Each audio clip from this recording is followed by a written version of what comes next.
Dementia residents can be educated, even though they have a dysfunctional mind and memory. They still have a working intellect, and it can be activated, given the chance and encouraged. But they have to want to learn, they have to want to do it. You can't force them to do it or make them do it. And there needs to be a culture of learning where it's fun, it's disciplined, and it's eventful.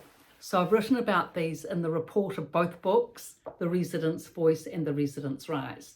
Now, when dementia residents start to concentrate and focus through the intellect, you can tell that this is happening because they get a very steely, focused, almost blazing look in their eyes, totally focused, totally concentrated, which relatives pick up on. There's a high interest for them. They want to get away from the dementia stress, the fuzzy brain, the fuzzy mind, as they call it, all that anxiety and spin, and getting to that focus and concentration, those positive quality thoughts, is a much better quality of life for them. And they can get away then from those publicised, much publicised effects of the negative deterrence of dementia. And also what it does is that when dementia residents can actually think through their intellect, using their observation skills, their reasoning skills, their discerning, their analysing, their cognition, once they can get that going, it's a platform for them to launch from. With one of the workshops I was taking, at the workshops, I used to say to the residents, now I want you to focus and think, concentrate and engage, be with me on this. As a group, we've got to focus, think and concentrate. And one of the residents said to me this day, why do you always tap between your eyes like that? And I said, because this is where your thinking happens.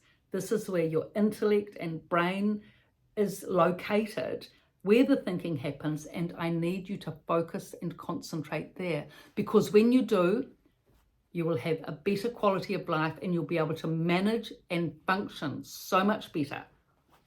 And this lady that asked the question said, I'll take that.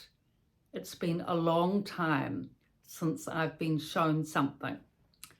And the other dementia resident chorused and said, yes, we like to think, we can think, and we like to think, and we like to learn.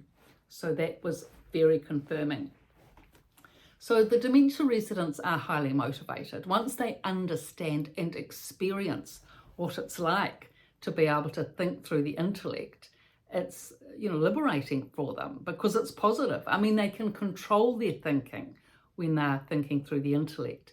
They can't control their thinking through dementia, through their mind. Their mind has lost its memory, recent memory anyway. There's so much anxiety and confusion. There's dementia blanks, there's delusions, there's so much going on. So that area of mental dysfunction, they certainly don't want to be a part of.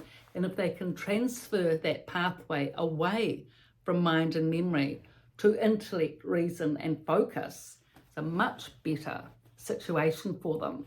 But the thing is, of course, it does take concentration. That's the whole point. I mean, for all of us, reasoning takes concentration and focus. You can't do deep thinking without focusing and concentrating.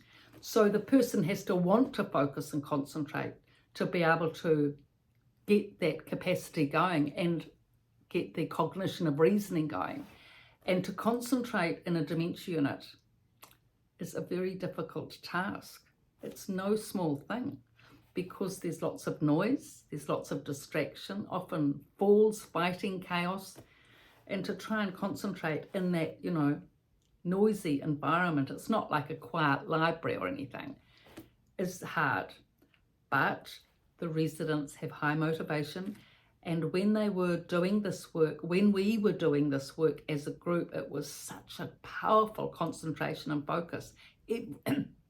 Everyone trying hard, everyone focused. What actually happened was that when they were focusing on the topic at hand that we were discussing, once they really got their intellect concentrated and focused, like the centre of a dartboard, the bullseye, so to speak, they actually started to screen out the noise. And even if there was fighting and distraction, other disturbances, you could see they weren't influenced or distracted. They were just focused. They were holding on to that focus, because that focus, discipline and concentration could actually stay with them for a good few days, and they'd have that quality of thinking and good experience as a result of that.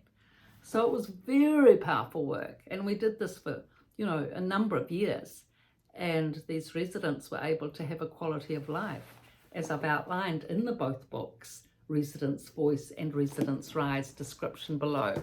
So thank you for your looks, likes, comments. Please subscribe.